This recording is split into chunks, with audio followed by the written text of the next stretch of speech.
talk about the games happened on Christmas Day, December 25th. We had 5 games. They are big games. The first game is the Knicks beat the Spurs in New York, 117-114. And how about Victor Wembanyama? He also played 40 minutes. They gave him 40 minutes. So clearly, this is the game that they wanted to show. This is the big game, Christmas. I think if it's against some bad teams in March or April, if they're out of the playoffs, there's no way Victor plays 40 minutes. So the context, I think, matters. Like how many minutes he get. It's a Christmas Day. It's versus the Knicks. It's a national TV game, so they're going to give him more minutes. So, of course, he delivered. He took 16 threes. He took 31 shots. To be honest, you don't see that very often. Victor takes 31 shots, hits 6 threes, 4 for 4 from the line, 18 points, 4 assists, a steal, and 4 blocks, 42 points. Amazing. Victor Wembanyama is a second-ranked player, and he's going to catch up to Jokic very, very soon. And he played 25 games this year. Same with Jokic. Jokic only played 25. So health-wise, he's been very, very good. And if you look at the last month, he's by far the number 1 ranked player. By far the number 1 ranked player. It's pretty scary stuff. I mean, if you ask me who I want moving forward for the rest of the season, I want Victor Wembanyama. And, I mean, he's just been healthy too. Of course, the Spurs, for the most part, they're taking a cautious approach with him. But, yeah, we'll see how things go. I mean, another concern with him is, if they miss the playoffs, if they miss the play-ins, how much are they going to play Victor Wembanyama? I mean, if he's healthy, they're going to play him, but maybe not huge minutes. Right now, they're 11th seed. So we'll see as we get to the end of the season. This is obviously a concern, but, if the Spurs are 10th seed, 9th seed, if they're going to keep playing, that's really good for Wembanyama for value. And that's also very good for Chris Paul, right? I was under the assumption that Spurs, they're just not going to be competitive. They're going to be the 14th or 15th seed. Then they're really going to play some of these young guys. Like Devin Vassell might pop off more, but Devin Vassell now, Stephon Castle, right, instead of Chris Paul. But Chris Paul played well. Jeremy Sohan, he needs to be rostered as well. They all play pretty well. Big minutes. Devin Vassell, these guys also got 35 minutes. So clearly this is a game they're trying to win. And Champagne, now he only gets 35, so it's okay. We don't really need to worry about him. And Harrison Barnes, he starts but gets 70 minutes. So it looks like these 4 guys, Jeremy Sohan, Victor Wembanyama, Chris Paul, Devin Vassell, these guys' minutes are locked in big games at least. For the Knicks, Jalen Brunson continues to struggle. 20 points, 9 assists is good, but this year he just hasn't been himself. I don't know if it's injuries or whatever. Meanwhile, Mikal Bridges went off, played 43 minutes, 41 points. He really carried the Knicks, to be honest. 2 steals and 2 blocks with 6 threes. Wildcat had some foul trouble, versus Victor Wembanyama. That could be understandable. I don't know. Cat does have a tendency to commit stupid fouls. This year, I don't think he's in foul trouble that many times, but he was in here. But still, 21 points and 9 assists, 9 rebounds is good enough. While Josh Hart, 12 rebounds, 6 assists, 2 steals, 12 points, still pretty strong. And OG didn't do much because Mikal Bridges really went off here. The next one, the Minnesota Timberwolves beat the Dallas Mavericks 105-99. Well, the big thing here is the Luka left the game in the second quarter. Had a calf injury. It might be serious. It looks like it's pretty serious, so he might be out. They said he's going to be out for an extended period of time. So if you got Luka Doncic, prepared for the him out for a couple of weeks, for a month. Or Basketball Monsters say he's going to be out for a month. He's going to miss 15 games. So, but for Mavericks, well, let's talk about Timberwolves first. Anthony Edwards, big game, 39 minutes, 26 points, 4 threes, 8 rebounds, 5 assists, 2 steals and blocks. This is good game. And he's getting those defensive stats. But this year, really, he's just scoring 25 points and hitting for threes. Not much. All the other stats have not been good. This game, pretty good. 2 steals and a block. And I wish he could just get more assists too. He's taking a lot of shots, 24 shots. I think it's okay to share. They got some, like Mike Conley is a very capable shooter, right? And doesn't need to do everything himself. Rudy had a okay game with 10 rebounds and 2 blocks, while Julius Randle is such a Julius Randle game. 23 points. This is basically around his average. 23 points, 46% from the field, 80% from the line, which is very good for him this year. 3 threes, 10 rebounds, 8 assists, and no defensive stats. Jaden McDaniels, 2 steals and a block. You could stream him for defensive stats and threes. And Naz Reid, after popping off, he played just 22 minutes here, and he was a -3. So not much has changed. Dante DiVincenzo coming in, hit 3 threes, not much else. Like Naz Reid and Dante DiVincenzo, these guys are just streamers, and they're not much rosters. For the Dallas Mavericks, we have Kyrie Irving. Kyrie Irving is going to play really, really well in the next month. Maybe his efficiency is going to struggle, but you see here 39 points with 5 threes and a block. Derek Lively is an absolutely must roster. 10 rebounds and still in 2 blocks. Pretty good. PJ Washington played 40 minutes. Still in a block. With Luka gone, all the other role players, they're going to get a few extra shots. Klay Thompson. This is the kind of concerning part. They play Quentin Grimes a little bit more than Klay Thompson. Not a little bit more. Like, they're giving Quentin Grimes some more minutes, even with Luka out. I guess that makes sense because Klay and Luka, their skill set really don't really overlap because Klay really at this point just catch and shoot. Hit 4 threes, 2 steals, and 2 blocks. It's pretty good. I do expect with Luka out, Klay should get a few extra shots, to be honest. And I'll be monitoring Quentin Grimes' minutes too, see if they give him more minutes. But Spencer Dinwiddie maybe get a few extra minutes, but I wouldn't count on it. Maybe 20 minutes. He's not gonna come in and play 30 minutes. So the real question is, when Kyrie's not playing, who is initiating off the offense? I guess only Spencer Dinwiddie.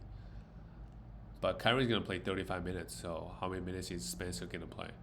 I mean, he's bad here, 0 for 7. So. But he could be interesting. Moving on to the next one. Well, this one is an upset. Philly went into Boston, beat them 118-114. And speaking of the big man here, Joel Embiid sprained his ankle during the warm-up, and he still played.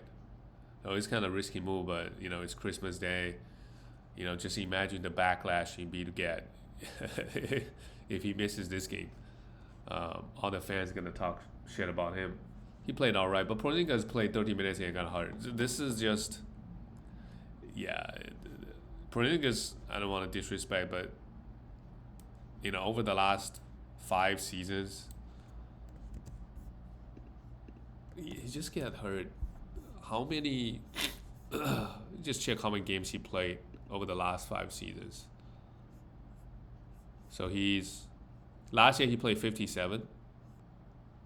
So that's actually good. And the year on Washington, he played 65. Wow, 65 games is a lot for him.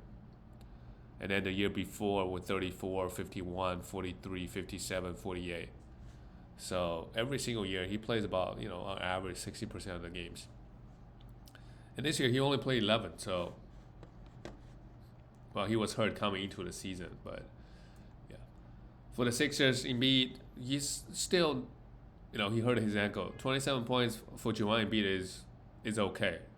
But he did hit 4 threes, no defensive stats. It doesn't look like he's really that mobile out there. So it's going to impact his defensive numbers, at least for now. Tyrese Maxey continues to be amazing. 41 minutes here. He's really carrying the Sixers offensively. 33 points, 12 assists, 3 steals and block. Everything's going through him right now. Kel Oubre Jr., I think we could roster him. Just the minutes is so high, 3-and-D guy. Same thing with Caleb Martin, who really went off. He's a big reason why they won this game. He was a +8, while Embiid and Paul George was a -16 and -18. Speaking of Paul George, continues to struggle offensively, but defensively he's fine. He's getting a lot of defensive stats, He's missing all the threes, 0 for 7 from 3. But to me, Embiid and Paul George is still a buy low, but depend on what kind of risk levels. If they started playing well, Embiid is top 5 player. I don't think anybody would argue that. It just can't he stay healthy. This is the risk you take. For the Celtics, yep, Kristaps Porzingis is hurt again. So, but they've been starting Kristaps Porzingis and Horford together. And Horford, of course, hit 5 threes. He's a streamer in my opinion, but it's interesting. He's been getting 30 plus minutes. So.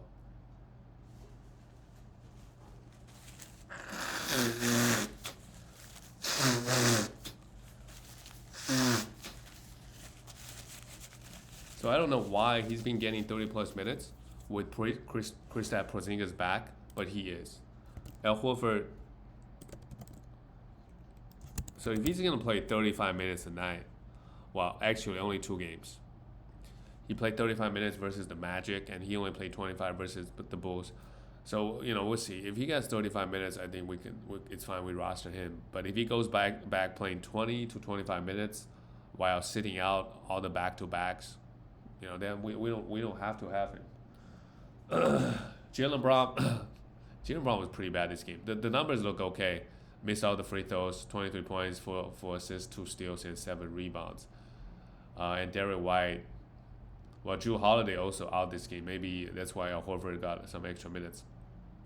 Derrick White, 21 points and 5 threes. Still pretty good. Just, no defensive stats here. Jason Tatum really the only player who played well for the Celtics. He also played 42 minutes, while Jaylen Brown played 43. My God, 4 threes, 15 points, 4 assists, doing well. Yeah, Jason Tatum this year is playing really, really well.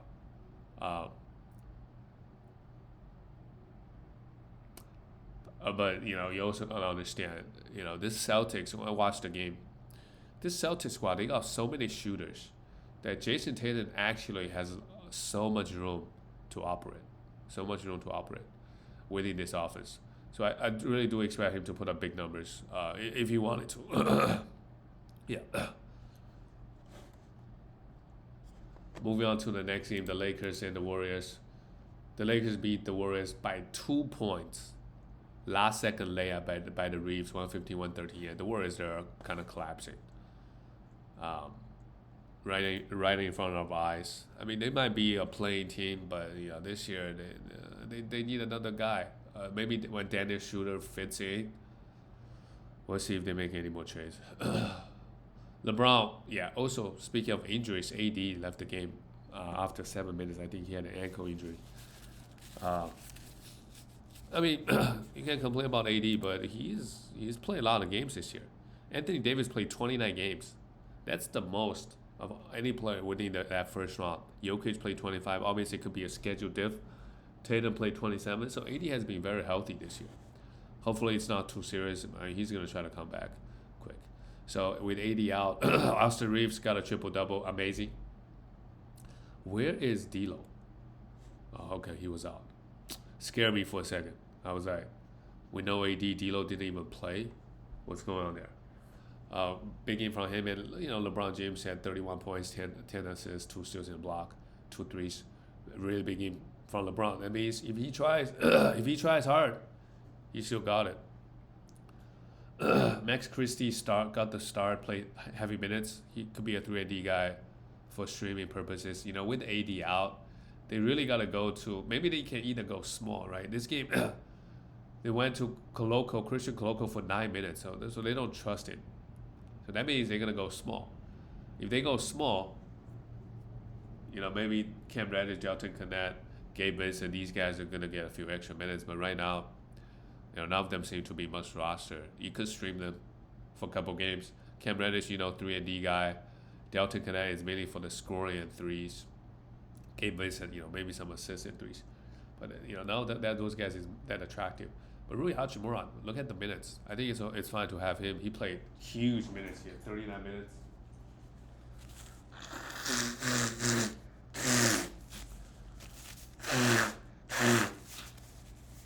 39 minutes with 5 threes. So with AD out, sure, he's going to get a few extra minutes. For the Warriors, Curry popped off with 38 points.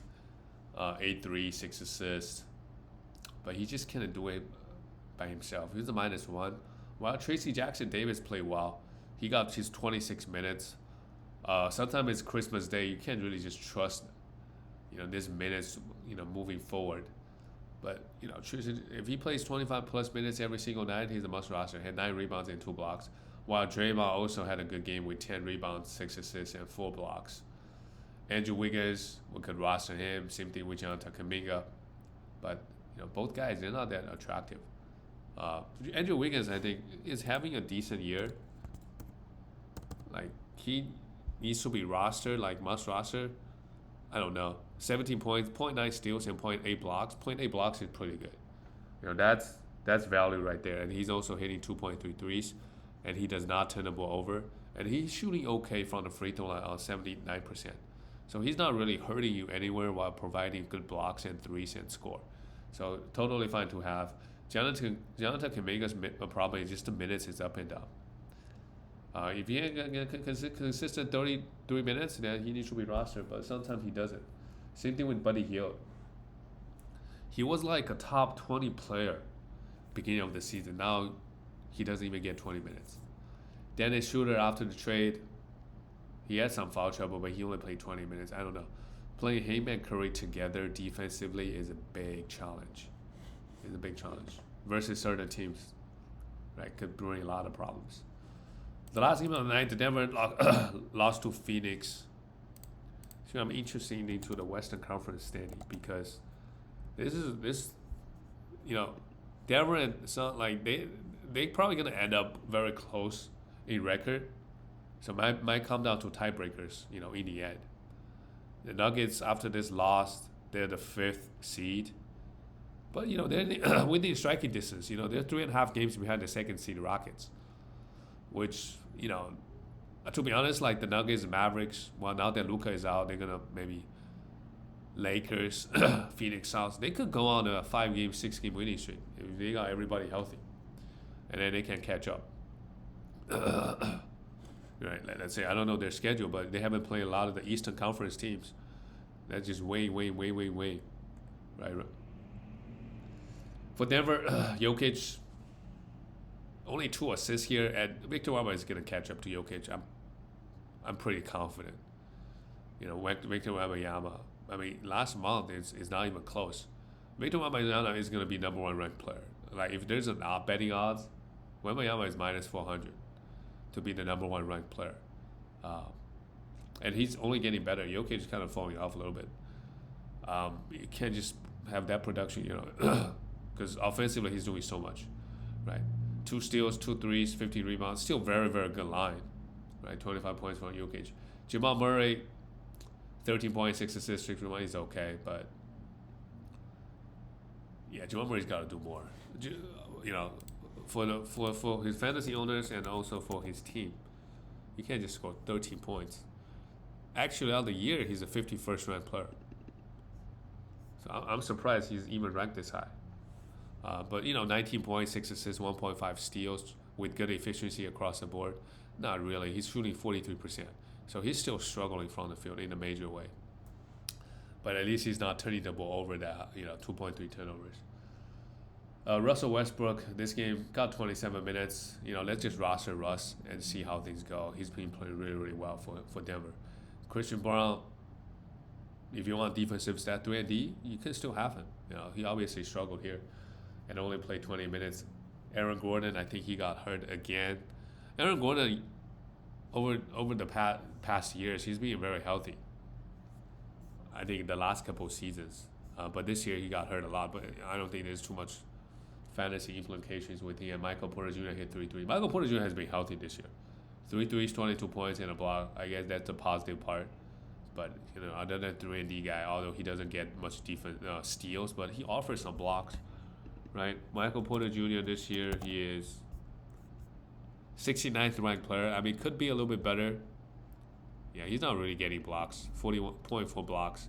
And somehow he's only shooting 70% from the free throw line. Shooting 52% from the field. For Phoenix, KD struggled a little bit from the field. 27 points, 2 steals, and 2 blocks with 6 assists. 9 for 9 from the free throw line is very, very good. I thought for whatever reason he's shooting only 80% from the line, but now it doesn't look like this is a big issue for him. Bradley Beal also popped off 27 points. Trying to sell high on Beal, maybe. Well, he's just 71st ranked player in the whole season. But if you can get a top 40 player back, I would. I think once Booker comes back, Beal is going to be going back to be that third option. So, averaging like 17 points, unless he shoot the ball really, really well. Tyus Jones went off 17 points, 4 assists. I think he's a must roster. I don't think we need to. There's too many questions about that. Yusuf Nurkic, 13 rebounds. He really just offers rebounds. If you really need rebounds, he's the guy. He doesn't really offer anything else. Assists, steals, and blocks a little bit, but not in huge volume. And Ryan Dawn started play 21 minutes while Royce O'Neal came off the bench. Yeah, I think as long as D Booker is out, like Royce O'Neal is some guy we could stream for some threes and for some defensive stats. He actually had a really good game here. 8 rebounds, 6 assists, 2 steals, and block. And that's it, guys. I'll see you tomorrow.